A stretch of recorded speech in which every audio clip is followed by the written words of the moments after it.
Hi you all, Assalamualaikum. Welcome to Foody Dad.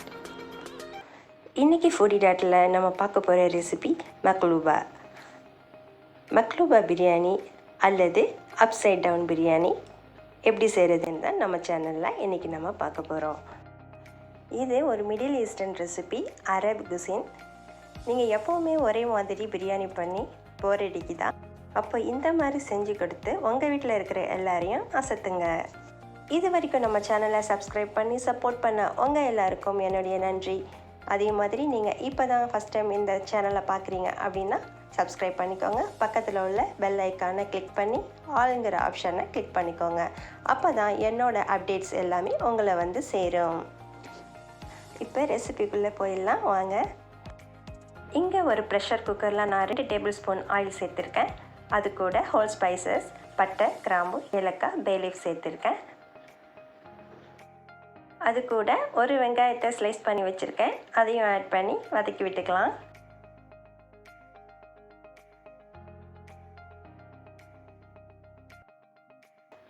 இஞ்சி, பூண்டு, பச்சை மிளகாய் இது 3யுமே கிரைண்ட் பண்ணி வச்சுருக்கேன். இதுலேருந்து ஒரு 2 டேபிள் ஸ்பூன் எடுத்து இந்த வெங்காயத்தோடு சேர்த்து வதக்கிக்கலாம்.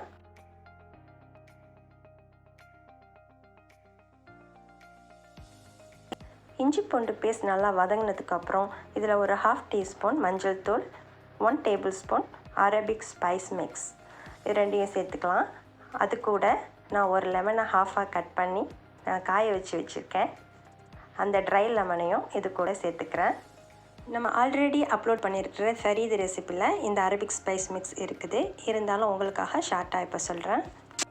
ஒரு பேன் சூடு பண்ணிக்கோங்க. அதில் 1 டேபிள் ஸ்பூன் பட்டை, 1 டேபிள் ஸ்பூன் மல்லி விதை, 1 டேபிள் ஸ்பூன் கருப்பு மிளகு, 1 டேபிள் ஸ்பூன் சீரகம், 1/2 டேபிள் ஸ்பூன் ஏலக்காய், 1/2 டீஸ்பூன் கிராம்பு, 1 ஜாதிக்காய், 1 டேபிள் ஸ்பூன் paprika பவுடர்.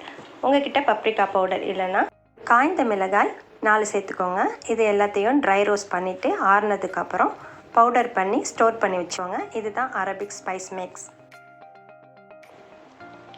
நம்ம க்ளீன் பண்ணி வச்சுருக்கிற மட்டனை இதில் ஆட் பண்ணி ஒரு 3 நிமிஷம் நல்லா வதக்கிக்கலாம். இதில் 2 கப் அளவுக்கு தண்ணி சேர்த்துருக்கேன்.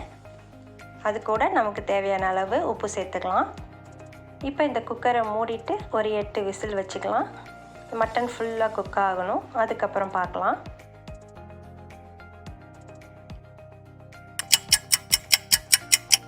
இப்போ குக்கரை ஓப்பன் பண்ணி பார்த்துடலாம்.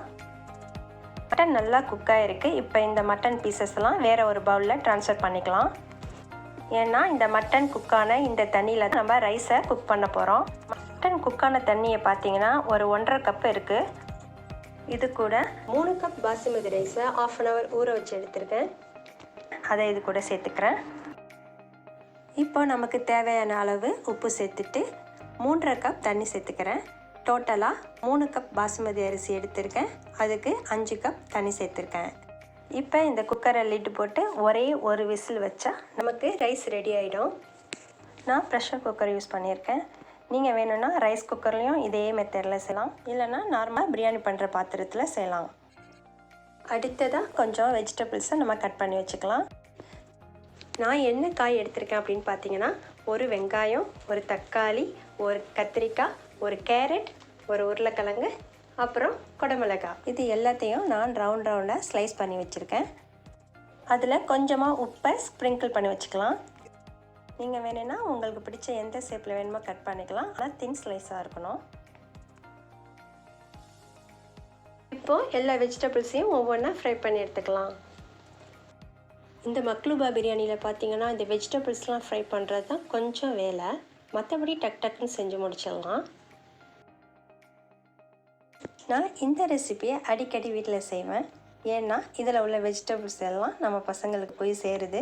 அது மட்டுமே இல்லை, ரொம்ப ஈஸியாகவும் இந்த ரெசிபியை செஞ்சிடலாம்.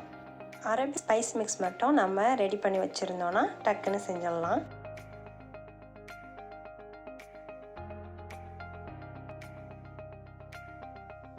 இப்போ நம்ம எல்லா வெஜிடபிள்ஸையும் சாட்டே பண்ணியாச்சு. அதே பேனில் நம்ம ஆல்ரெடி கிரைண்ட் பண்ணி வச்சுருந்த இஞ்சி பூண்டு பச்சை மிளகா paste 1 tablespoon, Arabic spice mix 1 teaspoon. இது ரெண்டையும் சேர்த்து மிக்ஸ் பண்ணிவிட்டு நம்ம குக் பண்ணி வச்சுருந்த மட்டன் பீசஸை இது கூட சேர்த்துக்கலாம். எங்கள் வீட்டில் காரசாரமாக இருந்தால் விரும்பி சாப்பிடுவாங்க, அதனால் நான் ரோஸ்ட் பண்ணிக்கிறேன். நீங்களும் இதே மாதிரி ரோஸ்ட் பண்ணியே சேர்த்துக்கோங்க, அப்போ தான் மட்டன் சாப்பிடக்குள்ள டேஸ்ட்டாக இருக்கும். சிலவங்க இந்த மட்டனை அப்படியே ரைஸில் சேர்ப்பாங்க. அந்த மாதிரி சேர்த்தோன்னா மட்டன் டேஸ்ட்டே இல்லாமல் ரொம்ப பிளாண்டாக இருக்கும்.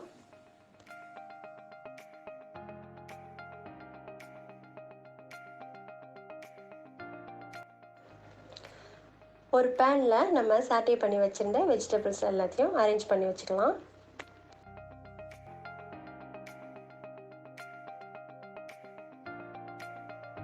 அடுத்த லேயர் நம்ம ரெடி பண்ணி வச்சுருந்த மட்டனை சேர்த்துடலாம். கடைசி லேயராக நம்ம ரெடி பண்ணி வச்சுருந்த ரைஸை சேர்த்துடலாம். ரைஸ் பாருங்கள் எவ்வளோ உதிரி உதிரியாக வந்திருக்குன்னு.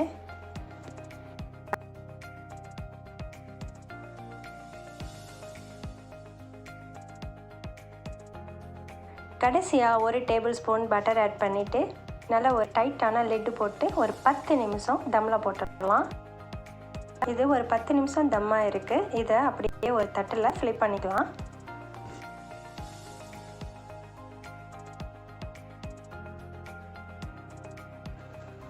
வாவ், நம்ம அரேஞ்ச் பண்ண காய்கறி எல்லாமே டாப்பில் இருக்கும். நம்ம மேலே வச்ச ரைஸ் எல்லாம் கீழே இருக்கும். அதனால தான் இதுக்கு அப்சைட் டவுன் பிரியாணின்னு பேர்.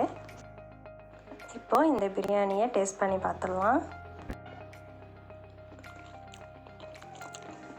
மட்டன் நல்லா குக்காக இருக்குது, ரொம்ப நல்லா வந்திருக்கு மாஷாஅல்லாஹ். கண்டிப்பாக இந்த ரெசிபி நீங்கள் ட்ரை பண்ணி பாருங்கள். சிக்கனும் ஃப்ரை பண்ணியிருக்கேன் சைட் டிஷ்ஷாக. அடுத்ததாக இந்த மக்லூபா பிரியாணிக்கு பெஸ்ட்டு சைட் டிஷ் அப்படின்னு பார்த்தீங்கன்னா சால்சா. இந்த சால்சா இல்லாமல் மக்லூபா பிரியாணி கம்ப்ளீட் ஆகவே ஆகாது. இந்த சால்சா எப்படி செய்யலான்னு பார்க்கலாம் வாங்க. 2 பெரிய சைஸ் தக்காளி, 4-5 பச்சை மிளகாய், 4-5 பூண்டு பற்கள், ஒரு சின்ன சைஸ் வெங்காயம், கொஞ்சம் மல்லி இலை, கொஞ்சம் லெமன் ஜூஸ். அவ்வளோதான் இதுக்கு தேவையான பொருட்கள். தக்காளி, பூண்டு, பச்சை மிளகாய் இது எல்லாத்தையும் ஒரு ஃபுட் ப்ராசஸரில் பிளெண்ட் பண்ணி எடுத்துகிட்டு வந்துடலாம். இந்த ரெசிபிக்கு நம்ம ஃபுட் ப்ராசஸர் யூஸ் பண்ணால் தான் இது கரெக்டாக வரும், பர்ஃபெக்டாக இருக்கும். இல்லை நீங்கள் மிக்ஸி யூஸ் பண்ணி நீங்கள் பிளெண்ட் பண்ணுறீங்க அப்படின்னா பல்ஸ் மோடில் வச்சு பிளெண்ட் பண்ணிக்கோங்க. இப்போது மல்லி இலை, லெமன் ஜூஸ் இது ரெண்டையும் சேர்த்து திரும்பவும் பிளெண்ட் பண்ணி எடுத்துகிட்டு வந்துடலாம். இப்போ பிளெண்ட் பண்ணி எடுத்துகிட்டு வந்தாச்சு. இதை ஒரு பவுலில் ட்ரான்ஸ்ஃபர் பண்ணிக்கலாம். இது கூட 1 டீஸ்பூன் உப்பு, 1 டீஸ்பூன் சுகர் ரெண்டையும் ஆட் பண்ணி மிக்ஸ் பண்ணிக்கலாம். இந்த சால்சாவை நம்ம இந்த கொரகொரப்பான டெக்ஸ்டரில் தான் பிளெண்ட் பண்ணணும். நம்ம சட்னி மாதிரி ஃபைன் பேஸ்ட்டாக பிளெண்ட் பண்ணக்கூடாது. இப்போ நம்மளோட மக்லூபா பிரியாணிக்கு சூப்பரான சால்சா சாஸ் ரெடி ஆகிடுச்சு. மந்தி ரைஸ் யாருக்கு பிடிக்குமோ அவங்க எல்லாருக்கும் இந்த மக்லூபா ரைஸும் கண்டிப்பாக பிடிக்கும். இந்த ரெசிபியில் உங்களுக்கு ஏதாவது டவுட் இருந்தால் கமெண்ட் பண்ணுங்கள். இந்த ரெசிபி உங்கள் எல்லாருக்கும் பிடிச்சிருக்குன்னு நான் நம்புகிறேன். நீங்களும் இதை ட்ரை பண்ணி என்ஜாய் பண்ணுங்கள். இந்த ரெசிபி உங்களுக்கு பிடிச்சிருந்தால் லைக் பண்ணுங்கள், ஷேர் பண்ணுங்கள் அண்ட் சப்ஸ்கிரைப் பண்ணுங்கள். தேங்க்யூ ஸோ மச் ஃபார் வாட்சிங்.